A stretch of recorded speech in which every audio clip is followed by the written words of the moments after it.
TRP ராஜா அவர்கள் கருத்தை தெரிவித்திருக்கின்றார். இந்த மின் கட்டண உயர்வுக்கு அதிமுக ஆட்சி கண்ட பொழுது உதய் மின் திட்டத்திற்கு கையெழுத்து போட்ட காரணத்தினால்தான் மின் கட்டண உயர்வு ஏற்பட்டது என்று ஒரு பொய்யான அவதூறான செய்தியை பரப்பி வருகிறார். அதை உண்மை நிலையை நாட்டு மக்களுக்கு எடுத்து வைக்கின்ற கடமை எங்களிடத்தில் இருக்கின்ற காரணத்தினாலே அதை இந்த நேரத்தில் குறிப்பிடுவது பொருத்தமாக இருக்கும் என்று கருதுகின்றேன். இந்த உதய் மின் திட்டத்தை பொறுத்த வரைக்கும் இந்தியா முழுவதும் இருக்கின்ற மாநிலம் மத்திய அரசோடு ஒப்பந்தம் செய்யப்பட்டு விட்டது. ஆனால் தமிழ்நாடு அரசு மட்டும் ஒப்பந்தம் செய்யாமல் இருந்தோம். அதில் பல்வேறு பிரச்சனைகள். அது ரெண்டு முக்கியமான பிரச்சனை. 3 மாதத்திற்கு ஒரு முறை மின் கட்டணம் உயர்த்த வேண்டும். நாங்கள் சம்மதிக்கல. அந்த நிபந்தனையை ரத்து செய்ய வேண்டும் என்று சொன்னோம். அதை ரத்து செய்தார்கள்.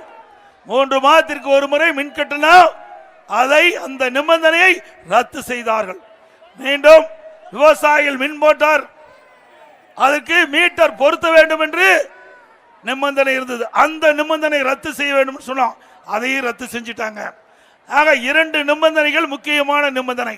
ஒன்று, 3 மாதத்திற்கு ஒரு முறை மின் கட்டண உயர்வு நாம் கேட்டுக்கொண்டனுங்க. மத்திய அரசு ஒத்துக்கொண்டு அந்த நிபந்தனையை ரத்து செய்தது.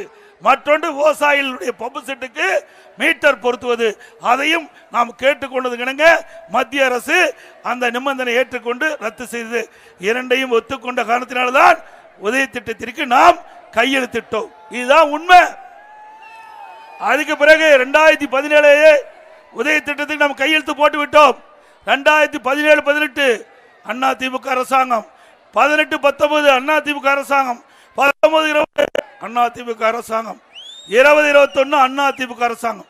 4 ஆண்டு காலம் அதிமுக அரசாங்கம் மின் கட்டணத்தை உயர்த்தணுமா? உயர்த்தல. 4 ஆண்டு காலம் அனைத்து இந்திய அண்ணா திராவிட முன்னேற்ற கழக ஆட்சியில் மின் கட்டணத்தை உயர்த்தல. இப்ப விடியா திமுக அரசு மின் கட்டணத்தை உயர்த்திட்டு எங்க அரசு மீது பழி சுமத்துவது நியாயமா? மக்களை மடைமாற்றம் செய்து, மக்களை திரித்து பேசி, மக்களை நம்ப வைக்க முயற்சிக்கின்ற அரசுதான் திராவிட மாடல் அரசு என்பதை நேரத்தில் சுட்டிக்காட்ட விளைகின்றேன். பிளே ஸ்டோர் மற்றும் ஆப் ஸ்டோரில் இருந்து பாலிமர் செயலியை QR கோடு மூலம் பதிவிறக்கம் செய்யுங்கள்.